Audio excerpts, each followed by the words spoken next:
While I was traveling, my daughter moved my belongings to the basement, stating, "My in-laws will be staying in your room." When I returned home and saw my daughter crying and my son-in-law looking depressed, I just smiled and said, "Pack your things." They didn't expect that. You won't believe what I did. Before we continue, please subscribe to the channel and write in the comments what time it is where you are now. I stood in the foyer that July morning, suitcase by my feet, holding a white envelope that contained $2,000 in cash. The money felt substantial between my fingers, 20 crisp hundreds I'd withdrawn the day before. "Ka." I called toward the living room. She appeared in the doorway, phone screen illuminating her face with that pale glow I'd grown accustomed to. Her eyes never left the device as she approached, thumb scrolling in that automatic way people have now. I extended the envelope toward her. "Here's the money for that roof repair you mentioned. 2,000 should cover it, right?" She took it without meeting my gaze. "MHM." Her thumb flipped through the bills, counting quickly, efficiently. The phone never left her other hand. I waited, hoping for something more. Connection, maybe. Acknowledgement, at least. The contractor said it was urgent. "Yeah, whatever. I'll handle it." She was already turning away, sliding the envelope into her back pocket, returning to whatever held her attention on that glowing screen. The sting was small but sharp. I pushed it aside. She'd always been distant, I told myself. Ever since her mother died, something had calcified between us. Give her time. Give her space. Be patient. Footsteps approached from the kitchen, heavy, casual. Nicholas emerged carrying a beer bottle, condensation dripping down its brown glass sides. 9 in the morning, and he was drinking again. He raised the bottle in a mock salute. "Have a good trip, Perk." The nickname scraped against my nerves. I'd asked him more than once to use my full name. Percy. Not difficult, not complicated. Just respect. "Thanks, Nicholas. And I prefer Percy, if you don't mind." He was already turning back toward the kitchen. "Sure thing, man." I watched him disappear through the doorway. He'd been living in my house for 8 months now. Temporary financial difficulties, Cora had explained when they first arrived. Temporary had stretched like taffy, reshaping itself around excuses and delays. But I hadn't pressed. What was I supposed to do? Kick out my daughter and her husband?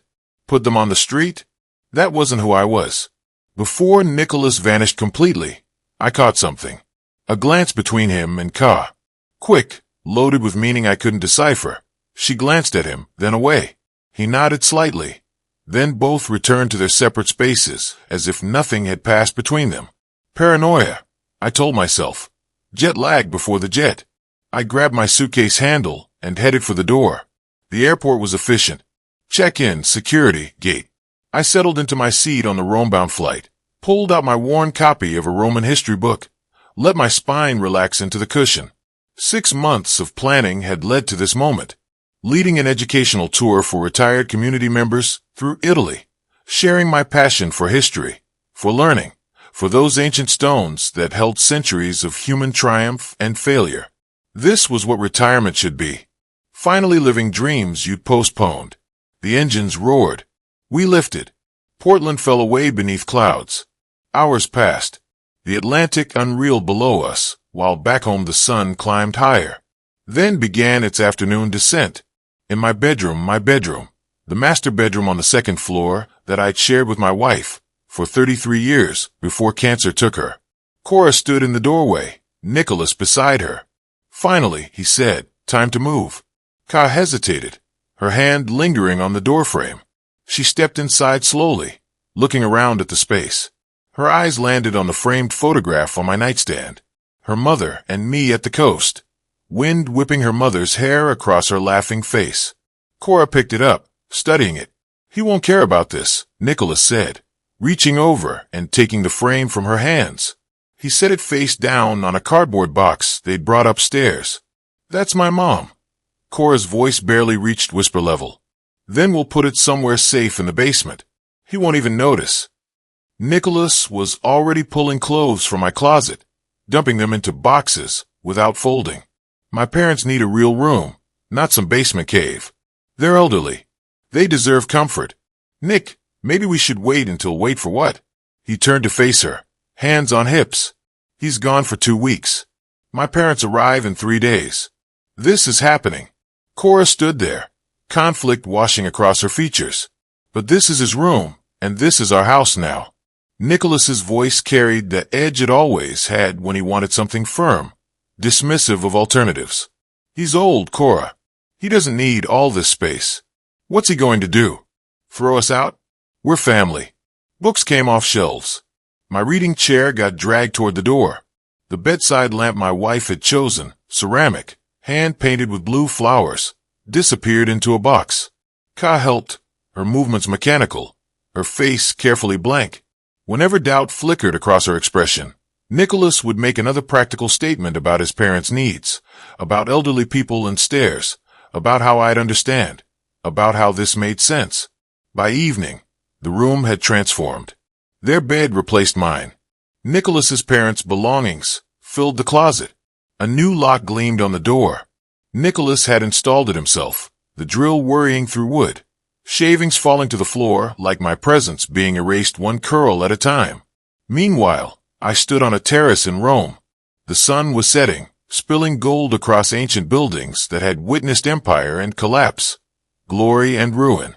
I breathed in air that tasted of history and possibility.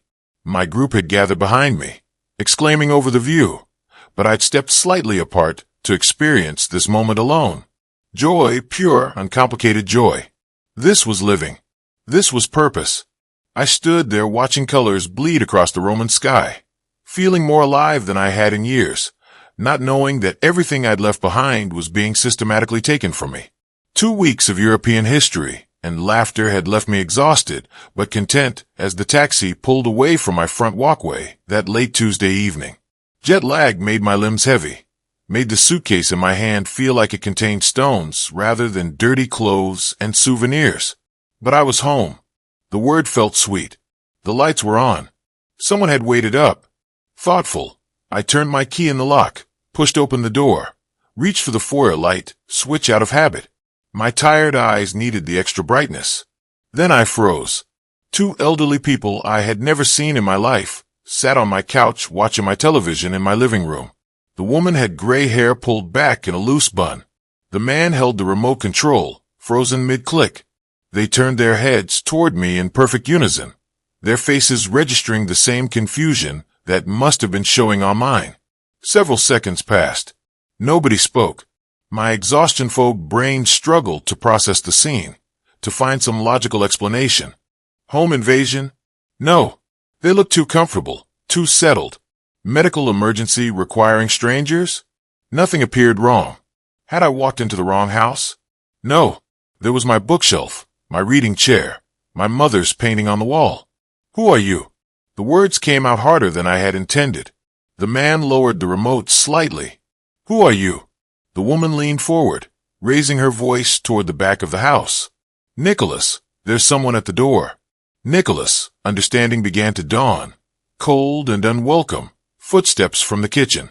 Nicholas appeared, beer in hand as always, his expression annoyingly casual. Oh, Percy's back. He gestured between us like a host at a dinner party. Dad, this is my father-in-law. I told you about him. Percy, these are my parents. They're visiting for a couple weeks. I stared at him, then at the elderly strangers, his parents apparently, then back at Nicholas, visiting a couple weeks. The words felt slippery, refusing to form into sense. Visiting. Since when? Nicholas took a sip of beer, waved his free hand dismissively. About 10 days now. Cora didn't text you. No. My voice sounded strange in my own ears. She didn't. Huh. Well, jet lag, right? Makes you forget to check messages. He said this as though I were the one at fault, as though the problem was my inattention rather than his complete failure to ask permission. Anyway, Dad, Mom, this is Percy. Percy, Tom, and Barbara Dryden. Tom nodded slowly. Barbara managed a small smile. They seemed nice enough, confused, but nice. This wasn't their fault. They probably thought their son had arranged proper accommodations, had gotten approval, had acted like a reasonable human being. I needed to process this alone. Excuse me. I grabbed my suitcase, headed for the stairs. My legs felt shaky. 14 hours of travel, and now this. I just needed my bed, my room, some quiet to think through whatever was happening here. I reached the second floor, turned down the familiar hallway to my bedroom. The door was closed. Unusual. I typically left it ajar. I shifted the suitcase to my other hand, reached for the doorknob, turned it, locked. Confusion spiraled into alarm. I knocked tentatively at first, then harder. The door opened a crack. Barbara Dryden appeared, now wearing a bathrobe, hair in curlers, clearly ready for sleep. She looked at me with polite but firm finality. "I'm sorry, but we've already gone to sleep." I stood there, suitcase in hand, trying to formulate words. This is my bedroom." Her confusion deepened. "Nicholas said this was the guest room for us. Where are my things?" "I don't know. Perhaps you should ask Nicholas." The door closed. I heard the lock click into place. I stood in my own hallway, blocked from my own bedroom by a stranger in a bathrobe. The absurdity would have been comical if my chest weren't tightening, if my hands weren't starting to shake. Down the stairs, each step heavier than the last, I found Cora in the kitchen wiping down counters that already looked clean. Her back was to me. Of course it was. "What's going on?" My voice came out strained, higher than normal. "Where are my things?" She kept wiping. Circular motions, repetitive, avoiding. "Dad, don't make a scene. Don't make a scene." The volume surprised even me. I come home to strangers in my house, in my bedroom locked. She finally turned, but her eyes fixed somewhere past my shoulder. "We moved your stuff to the basement. Nick's parents needed a proper room. They're elderly. Stairs are hard for them." She delivered this explanation as if it were completely reasonable, as if I should have expected it, as if displacing the homeowner was simple logic. "You understand. You didn't even call. You didn't ask." Nicholas entered then, positioning himself between us, protecting her or controlling the situation. I couldn't tell which. Maybe both. "Percy, don't be childish. It's temporary." Something hot rose in my throat. Childish. This is my house, and we all live here. His tone dripped patronization, the kind you'd use with a confused toddler. "My parents needed somewhere comfortable. Besides, you're alone. You don't need such a large room. The basement has everything you need." "Everything I need?" I repeated the words slowly, tasting their bitterness. "Exactly." He misread my tone as submission, nodded as if we'd reached agreement. "Now, if you'll excuse us, it's late. We can discuss this more tomorrow when you're less jet-lagged." He guided Cora out of the kitchen. She went without protest, without looking back. I stood there alone, fluorescent lights humming overhead, their footsteps receding toward the living room, toward normally, toward the life continuing above while I'd been shoved below. The basement stairs descended into dimness. I flicked a switch. Bare bulb-illuminated concrete walls, exposed pipes, the reality of my new accommodations. My belongings were piled in the corner, clothes spilled from boxes that had been packed hastily without care. Books stacked haphazardly, some of them first editions I collected over decades, now treated like garage sale surplus. My furniture had been arranged with no thought to comfort or logic. The bed frame was the old guest bed, the one with springs that announced every movement. I sat on the edge. The springs creaked loudly, protesting my weight. The mattress sagged in the middle. Musty smell filled my nostrils. That particular scent of underground spaces, of earth and damp and neglect. On top of one box, someone had placed a framed photograph. My wife and me at the coast, wind in her hair, joy on both our faces. At least they'd included it. Small mercy. I picked it up, held it in both hands. Smooth glass, familiar faces. A time when family had meant something different. Something inside me cracked. Not grief. I'd processed that years ago when cancer took her. This was different, sharper. This was the sound of illusion shattering. The illusion that family meant loyalty. The illusion that being kind meant being respected. The illusion that my daughter still saw me as her father rather than as an obstacle to be moved aside like outdated furniture. I set the photograph carefully on the concrete floor, leaned back against the thin pillow, stared up at the ceiling. Above me, floorboards creaked, footsteps, voices murmuring, television sounds, life happening in my house, in the spaces I'd been exiled from.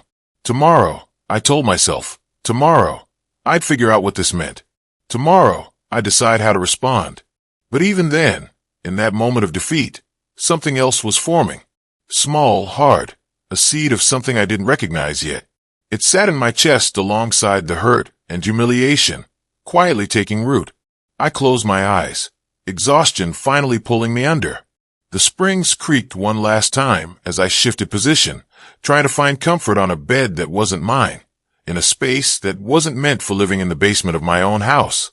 Morning arrived with the mercy of a headache and the indignity of a back that refused to straighten properly.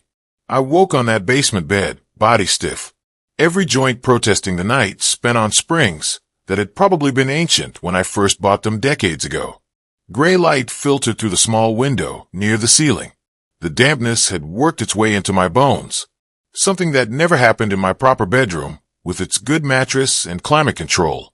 I lay there staring at concrete walls, yesterday's events cycling through my mind on an endless loop. Not a nightmare. Real. My daughter had exiled me to the basement of my own house to make room for strangers. Forcing myself upright took more effort than it should have. The basement bathroom was cramped and cold, the shower producing only lukewarm water, no matter how long I let it run. I dressed in wrinkled clothes pulled from my suitcase, still unpacked, because I had nowhere proper to put anything. Voices drifted down from upstairs. Laughter, the domestic sounds of morning. I climbed the basement stairs, each step accompanied by the sounds growing louder. Kitchen noises, coffee percolating, someone telling a story. When I emerged into the hallway, I found the entire household gathered at the breakfast table. Cora at the stove flipping pancakes. Nicholas gesturing with his hands as he entertained his parents with some anecdote. Tom and Barbara laughed on cue, the scene I'd been excluded from. I moved to the coffee maker, poured a cup. The first sip stopped me cold. Wrong. Bitter. Cheap. Nothing like what I always bought.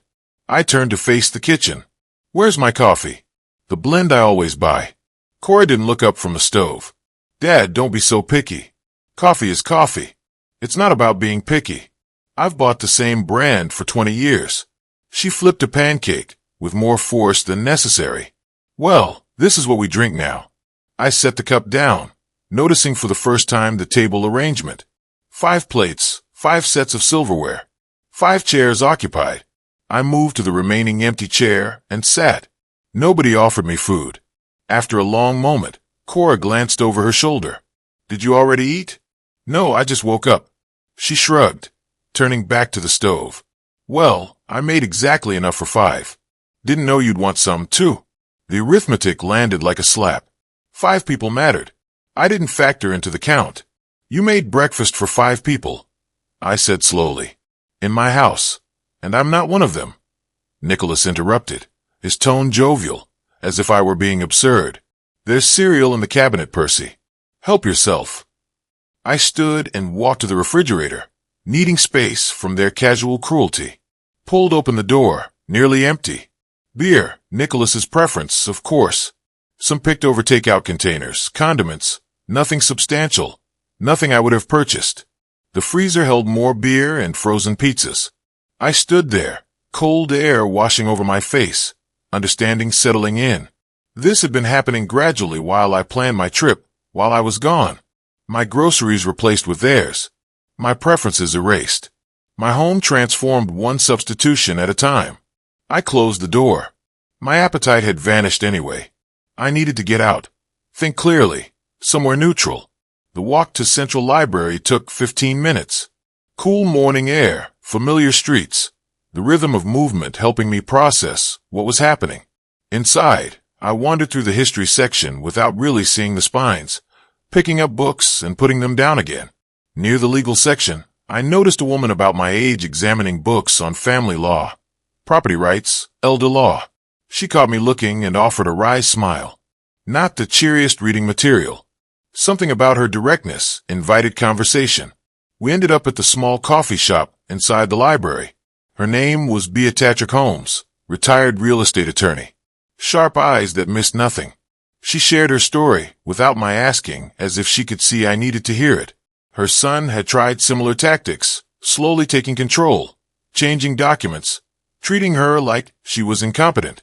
They think because we're older, we're helpless, she said, stirring her coffee. I found myself telling her everything. The basement, the strangers in my bedroom, the breakfast arithmetic, the casual eraser. Words poured out that I hadn't intended to share. Her expression hardened as I spoke. Percy, this isn't just disrespect. This is the beginning. She leaned forward. People who do this don't stop at making you uncomfortable. They're positioning to take everything. Take everything. Check your documents, your bank accounts, everything. Her gaze held mine. I'm betting you'll find this has been planned for a while. That cold feeling spread through my chest again. She slid a business card across the table, tapping it twice. Call me after you look. You're going to need help. I walked home, dread growing with each step. The house was quieter when I returned. The Dryans must have gone out sightseeing. I descended to the basement, opened my laptop, and started searching. Email first. Utility bills. I searched for recent ones. Nothing. Strange. I logged into Portland General Electric's website, entered my account number. Contact information displayed on screen. Changed 3 months ago. Email address listed, Cororis. Phone number, Cororis. Authorization notes. Daughter taking over account management due to father's declining health. My hand started shaking. Water Bureau, same pattern. Gas company, same. Internet provider, same. Every utility systematically transferred to her contact information, all claiming I had declining health. Needed someone to manage my affairs. I pulled up my bank accounts, credit card statements I'd neglected while planning the trip. $8,000 in charges over 2 months. Restaurants I'd never been to. Electronics I didn't own. Clothing purchases that weren't mine. All on my card. Cora was listed as authorized user, something I had never ever signed for. The cold feelings spread through my entire body. I started creating a spreadsheet documenting every irregularity, each unauthorized change, each live aid told. The laptop screen illuminated my face in the dim basement as columns filled with evidence above me. Floorboards creaked, voices raised. Nicholas and Cora arguing about something. I could hear through the thin ceiling. Nicholas's voice angry. The old man starting to snoop around asking questions. Cora defensive. I told you we should have waited. Nicholas, cutting her off. We've waited long enough. He doesn't need to know everything. We'll handle it. My fingers paused over the keyboard. They knew I was investigating, and they weren't stopping. I picked up my phone, scrolled to the number Beatrice had given me, and pressed call. She answered on the second ring. Percy. I looked at my laptop screen at the spreadsheet documenting every violation. Above me, the argument had faded to murmurs. I need help, I said, and I think I'm ready to fight back. I woke the next morning with something I hadn't felt in days. Purpose. No more lying there processing shock. No more accepting humiliation. Beatrice had talked me through the basics last night. What to check, where to go, how to document everything. Now I had a plan. I dressed carefully. Slacks, button-down shirt, good shoes. The clothes of a man conducting serious business, not a displaced father hiding in a basement. I checked my reflection in the small mirror, presentable, capable, dignified. Upstairs was still quiet. Everyone sleeping. I found the cereal Nicholas had mentioned, ate quickly, standing at the counter, and left the house before anyone stirred. My car started smoothly. First stop, Portland General Electric's customer service office on Southeast Division Street. The representative, Sandra, was middle-aged with kind eyes that had probably seen too much. I presented my identification and account number. I need to know when my contact information was changed and who authorized it. She typed, clicked, scrolled. 3 months ago, changed by Cora Patterson. She read from a screen. She presented herself as your authorized representative. Said you were experiencing health decline, and she needed to manage your affairs. My jaw tightened. I never authorized that. I have no health issues whatsoever. I just organized and led a 2-educational tour through Europe. Her expression shifted to sympathy, a look that said she'd encountered this before. I'm sorry, Mr. Patterson. This happens sometimes with family members. We require very little documentation for these changes. Maybe too little. I repeated the same process at the Water Bureau, the gas company, the internet provider. Same story everywhere, same lie, same 3-month time frame. This wasn't impulsive. This was coordinated, systematic. By the time I reached my bank, the Hawthorne branch of U.S. Bank, my controlled anger had crystallized into something harder. Michael Torres, the customer service representative, pulled up my account. Young guy, professional demeanor, but his eyes widened when he saw the charges. The credit card charges, I said. I don't recognize any of them. How was my daughter added as an authorized user? I never signed for that. Michael navigated through screens. There's a signature here from 6 months ago. He turned the monitor toward me. I stared at my alleged signature. Close but wrong. The capital P didn't curve the way mine did. The Y didn't loop properly. Someone had practiced, gotten it mostly right, but the details were off. That's not my signature, I said quietly. Are you certain? Sometimes our signatures vary. I'm a retired teacher. My voice stayed level, controlled. I've signed my name thousands of times on papers, grade books, official documents. Look at my driver's license. The P is completely different. The Y doesn't loop like that. This is forged. Michael's expression grew grave. Then you need to file a police report for identity theft, and we'll need an official dispute form for these charges. How much are we talking about? He calculated $8,247.32. The number hit like physical impact. Over $8,000 stolen. We'll start the dispute process, Michael said. But Mr. Patterson, this happens more often than you'd think with elderly clients. I'm not incompetent, I interrupted. I'm being defrauded. There's a difference. He nodded slowly. Yes, there is. My last stop was Stephen Blake's notary office, housed in a converted home near Laurel Hist Park. Stephen had notarized my will years ago. Knew my signature intimately.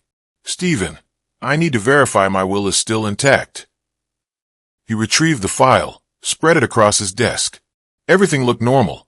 The house would go to Cora upon my death, as intended when I drafted it after my wife passed.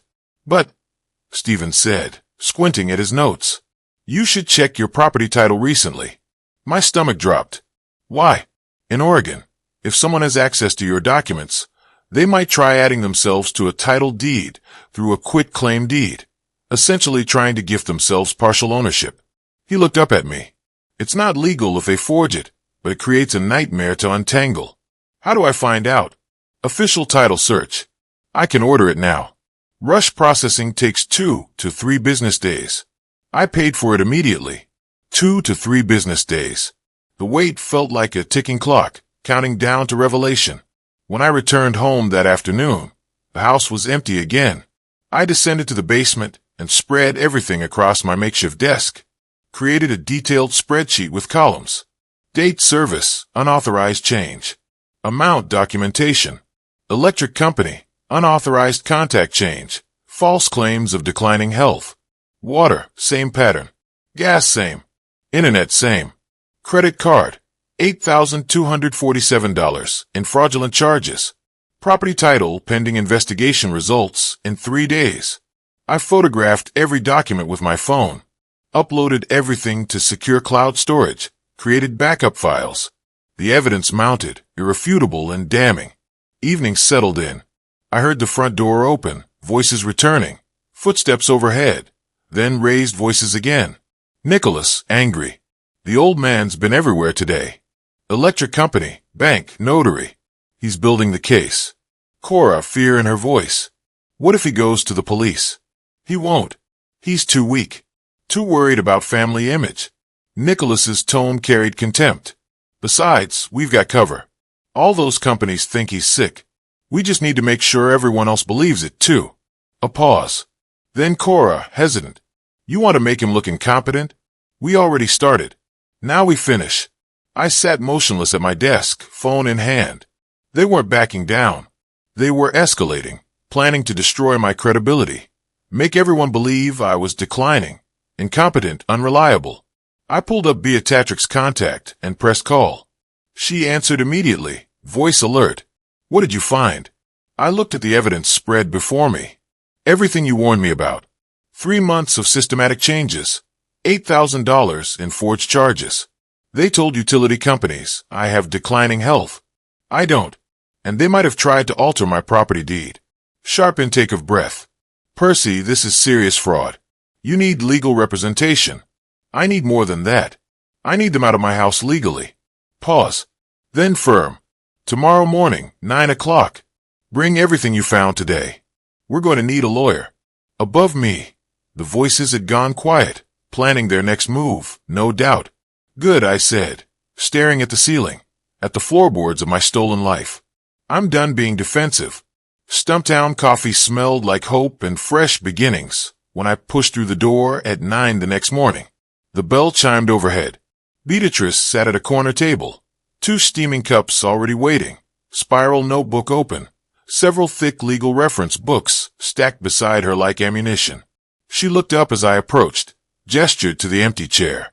Thank you for this, I said, setting my documentation folder on the table. She waved off the gratitude. We're helping each other. Besides, I've been where you are. I know what this feels like. Now, show me everything you found. I opened the folder, spread the evidence across the small table. Utility company letters, bank statements, photographs of a forged signature, my real one next to their imitation, the detailed spreadsheet I'd created. Each violation cataloged with dates and amounts. Beatrice examined each item with professional scrutiny, occasionally making notes, asking clarifying questions that showed she understood exactly what she was seeing. Finally, she closed the last document and looked at me with serious eyes. First rule, document everything. Every violation, every call, every document. You've started well, but we need this airtight. She opened her notebook to a fresh page, drew a line down the middle. Violations on one side, actions on the other. We built a list together, her neat legal handwriting filling the columns. Violations, unauthorized utility account changes at 4 separate companies, all within the same 3-month window. Unauthorized credit card used totaling $8,247.32. Forged signature on credit card authorization. Possible title deed tampering pending verification. Physical displacement from my own bedroom. In Oregon, Beatrice explained, tapping her pen on the notebook. You have absolute right to evict anyone from your property, even family members. 30-day notice. No reason required. They're technically tenants. Month to month at best, guess at worst. My pen hovered over the notebook. She's my daughter. The word cracked slightly in my throat. Beatrice reached across the table, placed her hand over mine. Warm, firm, grounding. Percy. She waited until I met her eyes. She doesn't respect you. She's using you. You deserve better than this. My eyes stung, but my jaw stayed set. This isn't revenge, Beatrice continued, her voice firm but kind. This is reclaiming your life. This is showing her that actions have consequences. Maybe that's the best thing you can do for her. Teach her that lesson now before she does this to someone else. Something shifted inside me. My back straightened. I picked up the pen with steady hand. All right, what do I need to do? We spent the next hour crafting strategy. Point by point, Beatrice wrote as we talked. 1. Attorney consultation for legal eviction. She recommended Robertson, experienced in eviction and family disputes. Call him tomorrow morning. 2. Financial lockdown. Tonight, change every password. Block every card they have access to. Cut off their resources before they know what's happening. 3. Continue documentation. Photograph everything. Maintain detailed logs with timestamps. 4. Challenge the utility changes. Restore rightful control using proof of ownership. 5. Inform Nicholas's parents. They deserve to know the truth. They might withdraw their support. I added notes and margins, asked questions about Oregon law, timelines, potential complications. By the time our coffee cup sat empty, we had a complete action plan with specific steps and clear sequence. The drive home felt different. I wasn't returning to exile. I was entering a battlefield I intended to win. I pushed through the front door, not the side entrance to the basement, but the main door. Nicholas and Ka sat on the living room couch, some reality show flickering on the television. They looked up as I entered. Nicholas, with that mocking tone I'd grown to hate. Well, Percy's back. So, have you accepted the new arrangement? Challenge hung in his voice. expectation that I'd retreat, shuffle to my basement corner, accept my place. But I didn't retreat. I stopped, looked at them both, allowed myself a small, knowing smile. We'll see, Nicholas. We'll see. Cora's eyes narrowed. She recognized something different in my tone, though she couldn't identify what. I turned toward the basement stairs, walked down with straight shoulders, and immediately opened my laptop. New email to Robert Chun, attorney at law. Dear Mr. Chun, I am writing to request legal representation in a property and financial fraud matter involving family members currently residing in my home without authorization. I paused, read what I'd written, felt the weight of it. This was real now. Official legal action against my own daughter. My phone buzzed. Text from Beatrice. You've got this. Call Chun first thing tomorrow. Meanwhile, start the financial lockdown tonight. I typed back. Already drafting the email. Thank you for everything today. Returned to the email. Laid out the situation in clear factual terms. Attached the most damning documents, the forged signature comparison, the spreadsheet, the utility company confirmations. My finger hovered over the send button above me. Floorboards creaked. Voices murmured. Life continuing in my house while I prepared to reclaim it. I pressed send. The whoosh of the email departing felt like launching something that couldn't be called back. Point of no return. But I wasn't afraid anymore. For the first time since returning home, I felt like myself again. Capable, decisive, in control. I opened my banking website, began changing passwords. One account after another. New passwords they'd never guess. Two-factor authentication enabled, requiring my phone. Each click severed another thread of their unauthorized access. Hours passed. When I finally closed the laptop, night had fallen outside the small basement window. But inside, I felt something I hadn't felt in days. Power. The elevator doors opened on the 15th floor of the Wells Fargo Tower, revealing downtown Portland through Florida, ceiling windows. The law offices of Chun and Associates occupied a corner suite, professional but not ostentatious, polished wood, leather chairs, framed degrees on walls. The receptionist showed me to a conference room where Robertson waited, my email documentation already printed and spread across the table in organized stacks. He stood to shake hands. Mid-40s, sharp suit, confident grip. Mr. Patterson, I've reviewed everything you sent. Please sit down. I took the offered chair. Chun sat across from me, fingers steepled, expression serious. This is quite serious. Let me be direct. Your daughter and son-in-law have committed multiple forms of fraud and financial exploitation. Hearing it stated so plainly by an attorney made it real in a way my own thoughts hadn't. These weren't just family problems. These were crimes. Chun, walk me through each violation pointing to specific documents.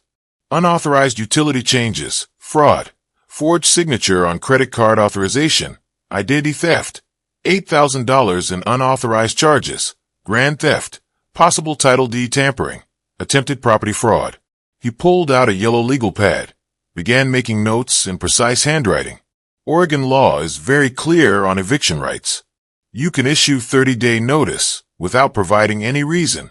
They're month-to-month tenants at best, guests at worst.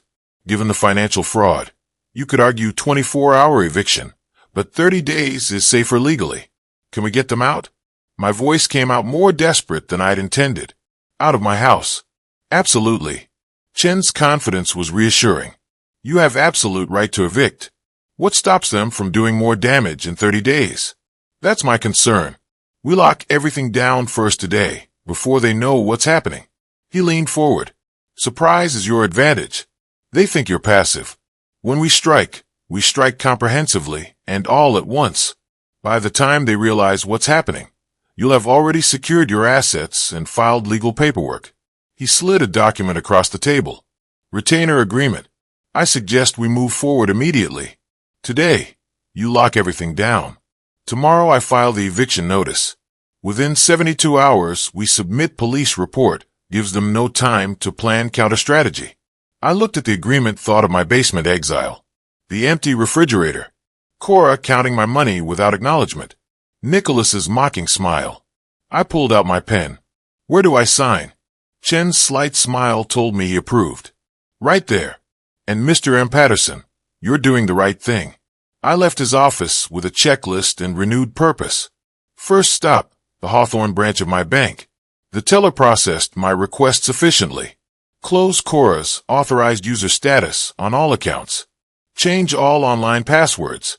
Enable two-factor authentication, requiring my phone for any access. She typed rapidly, clicked through screens, then looked up with professional sympathy. Your accounts are now secure, Mr. Patterson. She'll have no access whatsoever. The relief felt physical. Thank you. You have no idea what this means. Next, credit card companies. I sat in my car, worked through the list, called each one, explained the situation, blocked every card Cora had used. Yes, I'm filing a police report for identity theft. Can you send documentation of the unauthorized charges? They all agreed, evidence mounting. Utility companies followed the same pattern.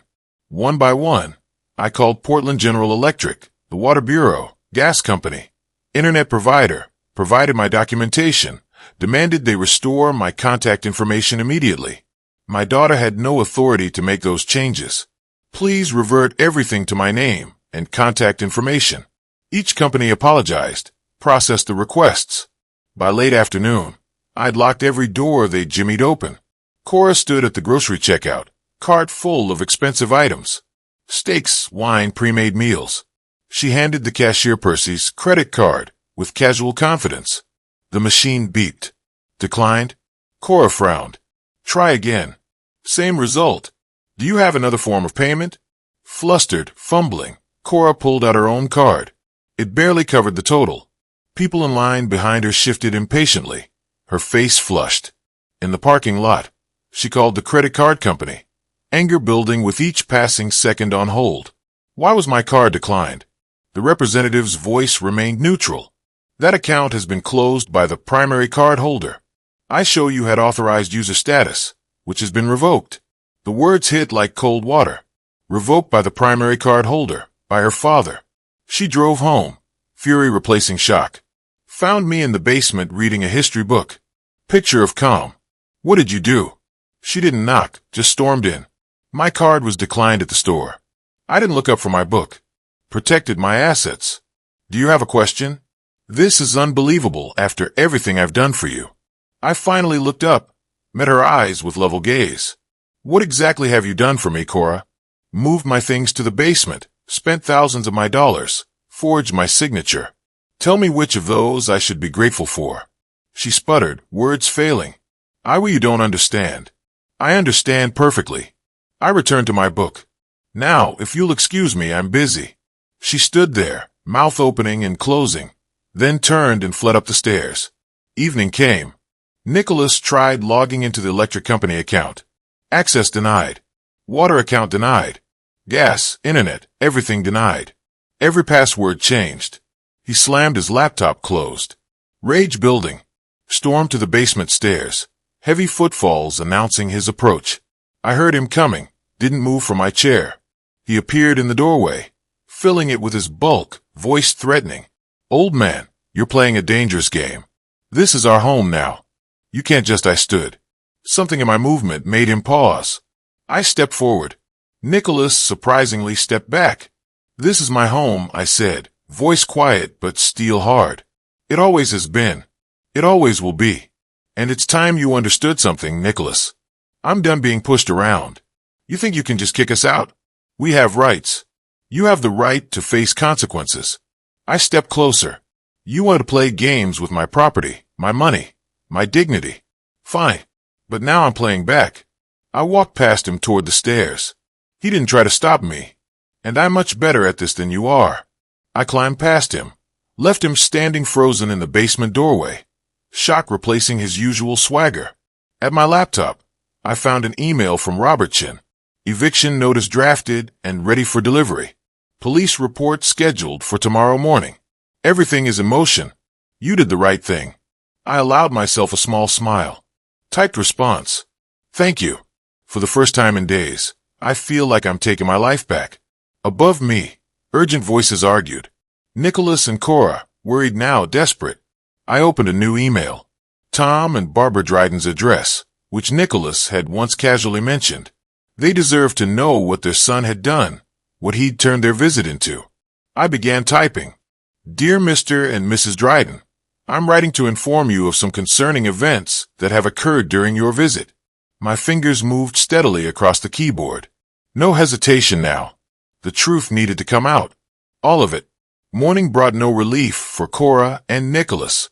I could hear them upstairs whispering urgently in the kitchen, while Tom and Barbara remained in the bedroom. From my basement vantage point, their desperation filtered down through the floorboards like smoke. I didn't know it then, but they were plotting their worst betrayal yet. 2 days passed in tense silence. Then mid-morning on the third day, the doorbell rang. I climbed the basement stairs, opened the door to find a woman in her 50s, holding a county ID badge.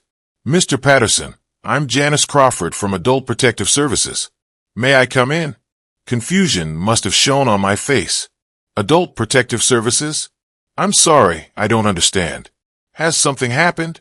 Her smile was professional but kind. We received a report expressing concern about your well-being. It's routine. I just need to ask you some questions. Of course. Please come in. Can I get you coffee? We sat in the living room, my reclaimed territory. I refused to retreat to the basement for this. Janice pulled out a standardized assessment form, began asking questions. Current date, easy. My address, simple. Recent activities. I told her about the European tour, about leading a group of retired educators through Rome, Florence, Venice, about organizing itineraries and managing logistics. Someone was concerned about cognitive decline. She said carefully, watching my face. But I see no evidence of that. You're clearly organized, lucid, managing your affairs competently. Someone called. The pieces clicked together. Who? The report was anonymous. Apologetic tone. But I can tell you there's no basis for concern. You're fine, Mr. Patterson. Anonymous. Of course. After Janice left, I sat in the quiet living room. The realization settling over me like ice water. My own daughter had tried to have me declared incompetent, had called Adult Protective Services, claiming I had dementia, couldn't manage money, was paranoid about family. My hands shook as I dialed Beatrice. They tried to have me declared incompetent, I said when she answered, words tumbling out. Adult Protective Services just left. Someone reported I have dementia. Can't manage finances. Sharp intake of breath. Oh, Percy, I'm so sorry, but you're okay. What did the investigator say? That I'm clearly fine. Bitter laugh. But Beatrice, my own daughter tried to paint me as senile, as incapable. How do you come back from that? I'm coming over. Stay there. Don't spiral on this alone. 20 minutes later, she arrived. Didn't ask permission. Just sat beside me on the couch and took my hand. Her presence grounded me in a way words couldn't. Percy. She waited until I met her eyes. This is their last card. They're panicking. People who are winning don't pull desperate moves like this. My own daughter. And she failed. The investigators saw the truth. That's what matters. She stayed. Made dinner using groceries she'd brought. The refrigerator was still mostly empty. I'd been eating cereal and takeout. We sat at the kitchen table. Ate, talked. Not about Cora and Nicholas, but about life. Her late husband who'd died of a heart attack at 58. My wife who'd fought cancer so bravely. Dreams we'd postponed. Disappointments we'd survived. Somewhere during that evening, I realized I was enjoying myself.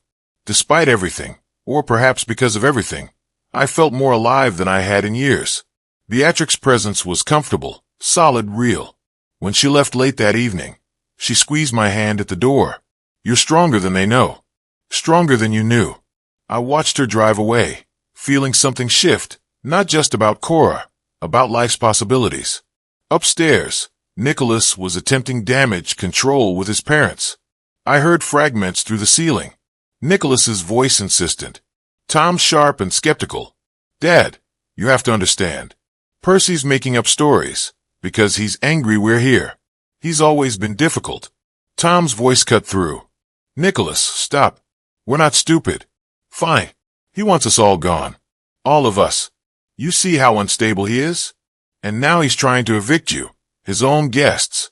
Silence. Then Tom, again quieter but firm. Something's wrong here, and I'm starting to think it's not Percy.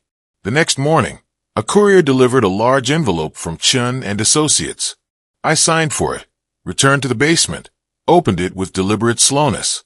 3 copies of formal 30-day eviction notices, professionally prepared, legally precise, final. I read through them, felt the weight of what I was about to do. But the memory of that APS visit, Cora's attempt to destroy my credibility, hardened my resolve. Time to end this. I climbed the stairs. Everyone had gathered for breakfast.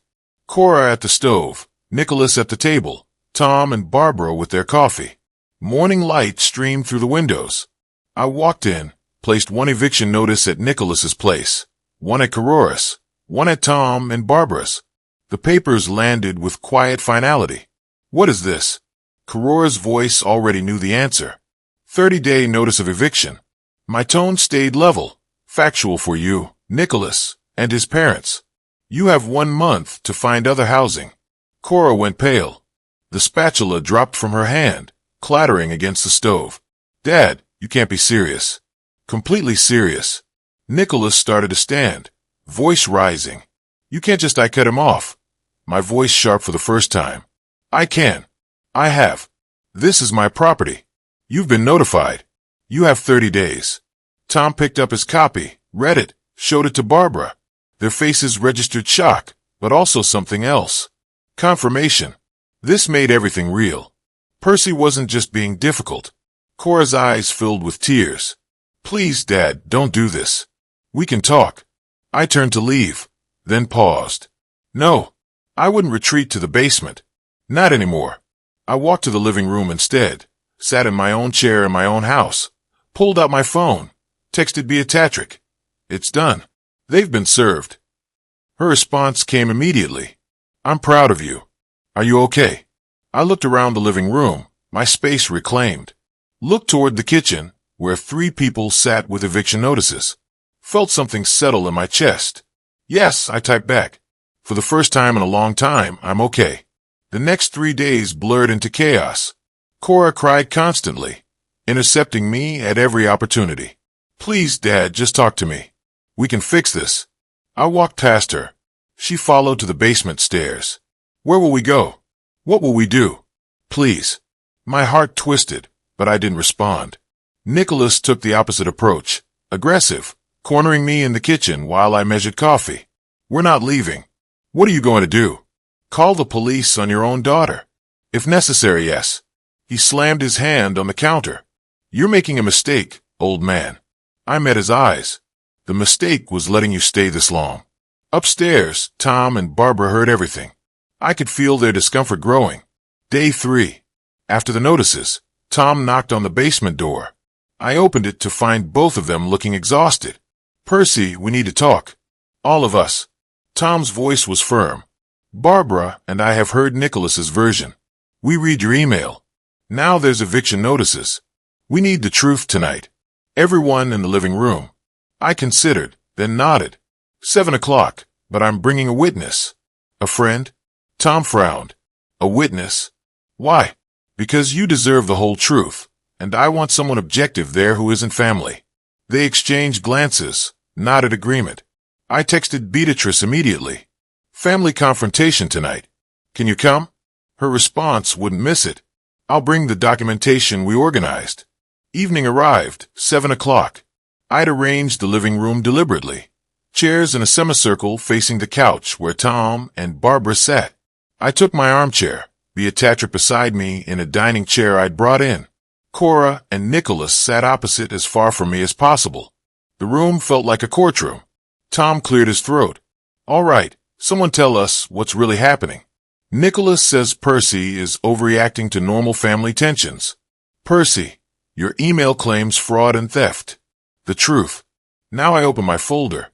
I have documentation. Would you like to see it, or should I just explain? Barbara leaned forward. Both show us and explain. I spread documents on the coffee table. First, bank statements. $8,247 in unauthorized charges over 2 months. Restaurants, electronics, clothing. I didn't make these purchases. I showed the forged signature adding Cora as authorized user. This isn't my signature. Look at my driver's license. The P is completely different. Tom examined both, his face darkening. Next, utility company letters. 3 months ago, Cora changed all my utility accounts to her contact information, claiming I had declining health. I don't have declining health. I just led a 2 European tour. Barbara's hand went to her mouth. Finally, my phone. This is a screenshot of text messages between Ka and Nicholas, discussing controlling the old man. And when he dies, the house is ours anyway. I slid the phone across. Barbara Reed went pale, handed it to Tom. His face flushed red. Nicholas leaned forward, voice urgent. This isn't how it looks. Percy authorized everything. He was confused, forgetting things. We were helping him. Then why did you forge my signature? My voice stayed calm. Why lie to utility companies about my health? Why text about controlling me? Because you're old and stubborn. You can't admit you need help. Tom stood abruptly, voice like thunder. Enough. I've heard enough. He turned to Nicholas, and the disappointment on his face was devastating. This is theft. This is fraud. We raised you better than this. Barbara stood beside him. We're packing tonight. Now, we will not be part of this. Dad, please just listen. No. Tom's voice was final.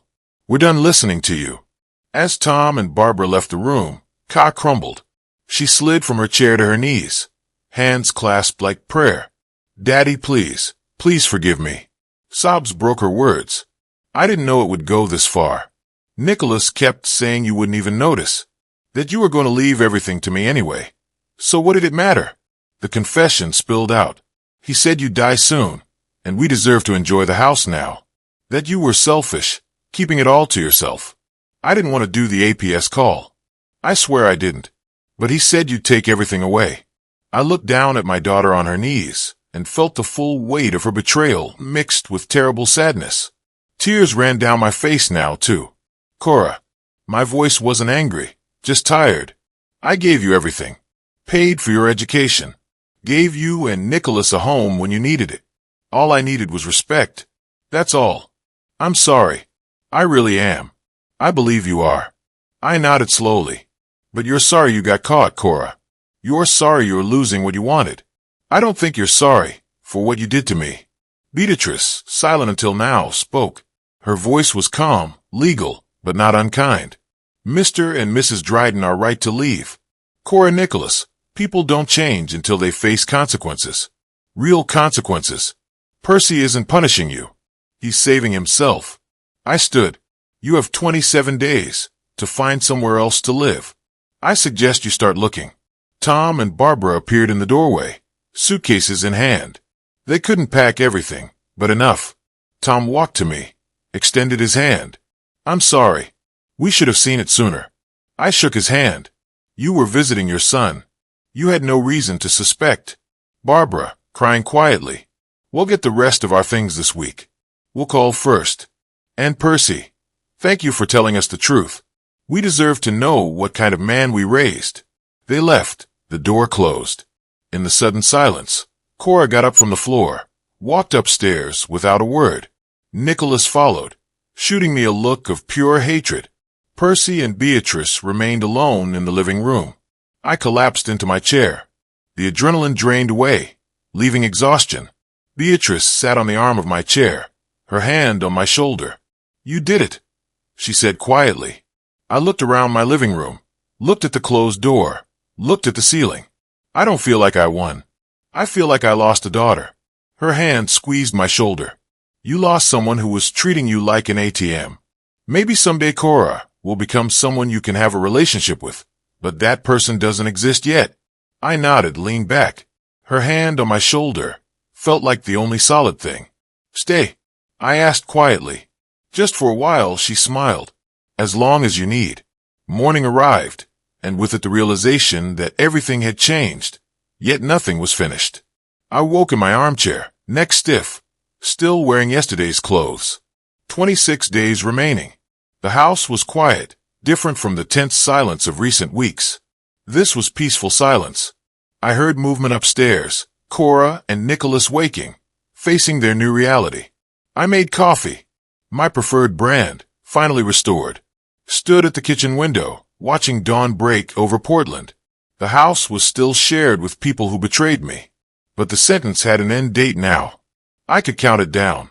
The days developed a strange rhythm. Cora and Nicholas left early each morning, returned late. Apartment hunting in Portland's expensive rental market. I'd see them trudging in with defeated faces, hear crying through the ceiling at night. Part of me wanted to comfort her. The rest remembered $8,000 in fraudulent charges. Nicholas grew sear, snapped at Cora, slammed doors. I ignored them both, maintained my boundaries. Day 5. Cora approached me in the kitchen. We found a place, Gresham. It's all we can afford. She paused, waiting for something. Sympathy, relief. I simply nodded. That's good. You'll make it work. She looked at me like she was seeing a stranger, then left. I suppose to her I was a stranger now. The father who gave everything was gone. This is who remained. Day 24 arrived. Morning. A sheriff's deputy knocked. Deputy Martinez. Mid-30s. Professional demeanor.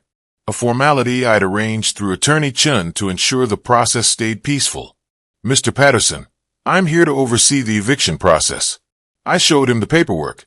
He posted himself by the front door, clipboard in hand. A rental truck sat in the driveway, already half loaded. The house looked ransacked.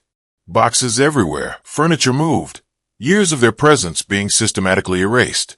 I stood in the living room, watching them carry boxes past me. Neither spoke. Nicholas wouldn't meet my eyes. Cora's face was swollen from crying. Deputy Martinez watched impassively, occasionally checking his watch. Cora carried the last box, photographs, personal items. She reached the threshold, set it down, turned back. I stood in the foyer, the empty house stretching behind me. For a moment, we were father and daughter again, caught in amber. Dad. Her voice broke. I really am sorry. My throat tightened, but I kept my voice steady. I know you are, Cora. I hope you learn from this. I hope you learn to value what you have before you lose it. She nodded, tears streaming. I love you. The words hit like physical blows. I love you too, I said, and meant it, even through everything. But love doesn't mean letting you hurt me. She picked up her box, walked through the door. Nicholas followed without a word, face carefully blank.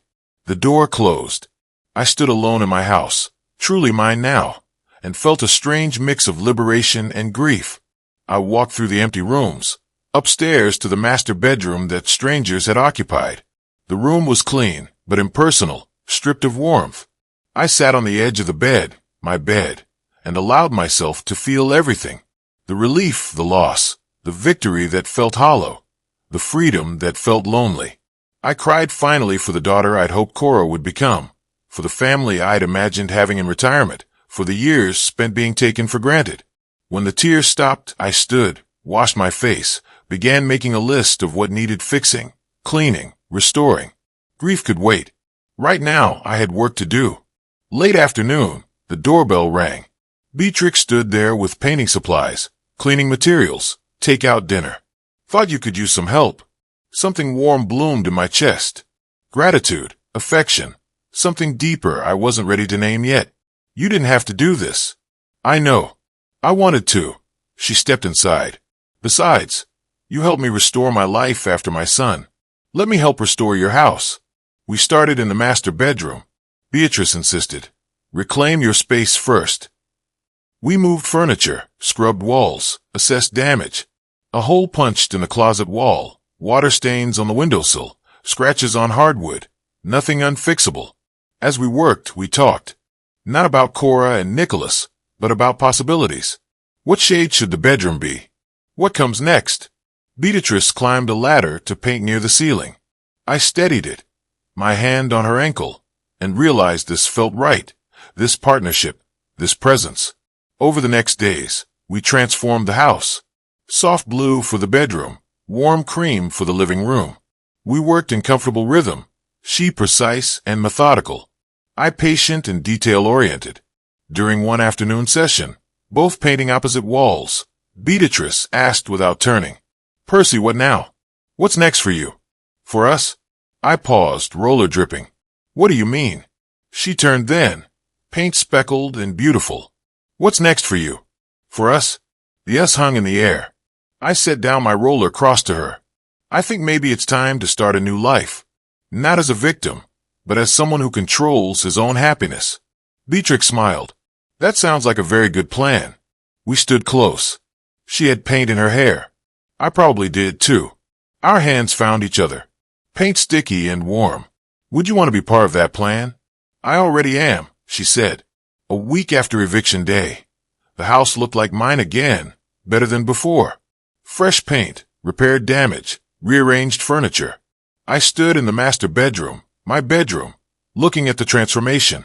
Beatrice appeared in the doorway. You missed a spot. She was teasing.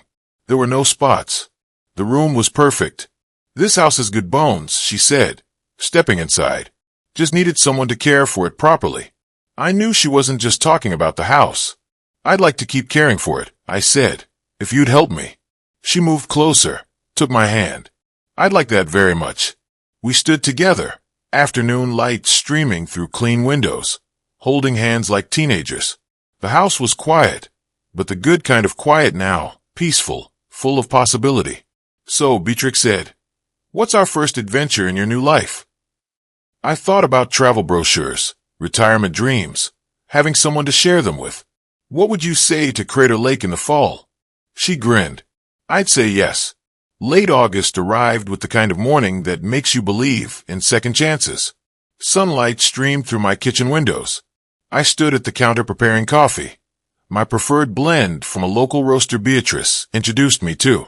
The ritual was meditative, grinding beans, heating water to precise temperature. The pour-over method she'd taught me. The house was quiet, my quiet now peaceful.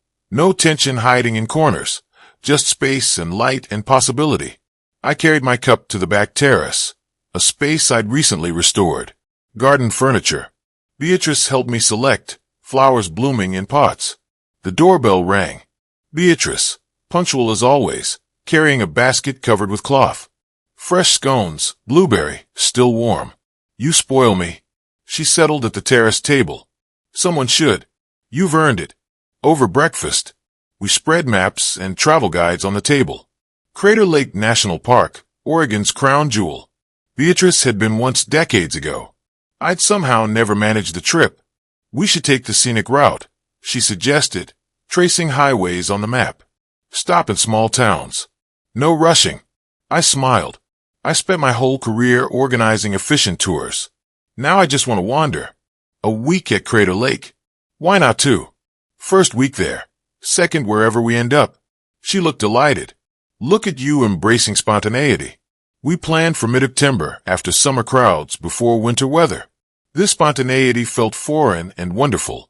After Beatrice left to run errands, with a kiss on my cheek that still made my heart flutter, I checked my mail.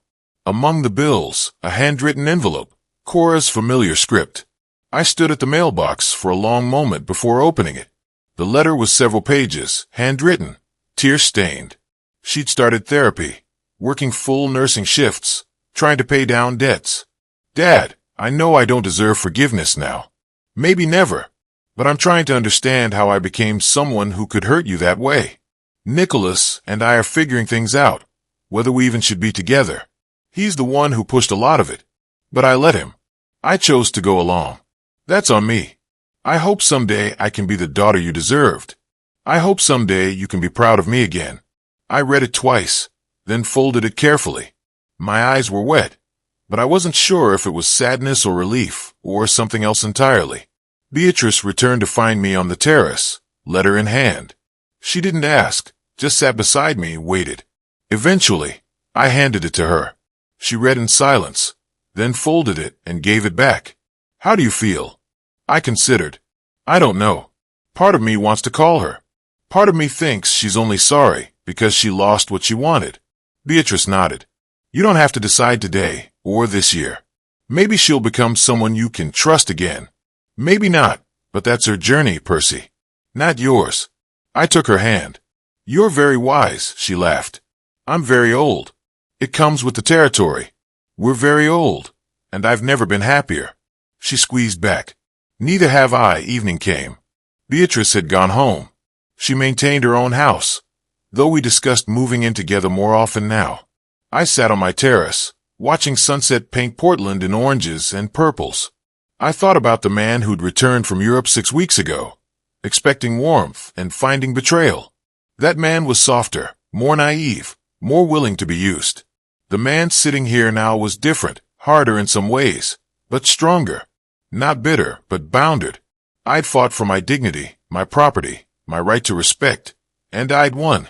Not perfectly. I'd lost my daughter, at least temporarily, but I'd found myself again, and I'd found Beatrice. I understood now what these weeks taught me. Real family doesn't use you. They support you. Blood relation doesn't guarantee love or loyalty. Those must be earned by actions, not just claimed by genetics. I'd spent years believing I owed my daughter everything simply because she was my daughter. But relationships are reciprocal.